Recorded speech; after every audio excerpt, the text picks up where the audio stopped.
तो चलिए आज कंसेप्ट समझते हैं बायोन्स फोर्स एंड डेंसिटी का।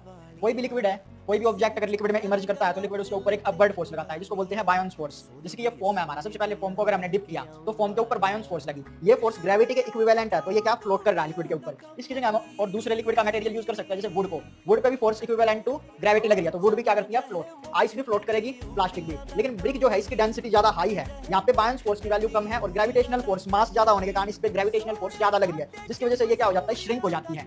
नेट फोर्स हमारी ये है, यानी ग्रेविटी फोर्स ज्यादा है और बायोन्स फोर्स जो अपवर्ड फोर्स है वो कम है। ऐसे ही कोई मेटल है वो भी क्या हो जाता है, वाटर के अंदर श्रिंक हो जाता है, आयरन भी श्रिंक हो जाता है। लेकिन एक ऐसा मटेरियल है लिक्विड मरकरी, मरकरी जो होता है इसकी डेंसिटी सबसे ज्यादा होती है। तो ये जो हमारे आयरन, एल्यूमिनियम, ये सारे मरकरी पे फ्लोट करते हैं। आयरन मरकरी पे फ्लोट करेगा, जैसे वाटर के ऊपर वुड फ्लोट करती है। क्यों? क्योंकि मरकरी की डेंसिटी हाईएस्ट है, जितने भी मेटल्स है वो मरकरी के ऊपर फ्लोट करते हैं। एल्यूमिनियम भी मरकरी पे फ्लोट करेगा, ब्रिक ये तो सभी करेंगे ही। ये कंसेप्ट है डेंसिटी एंड बायोन्स फोर्स का।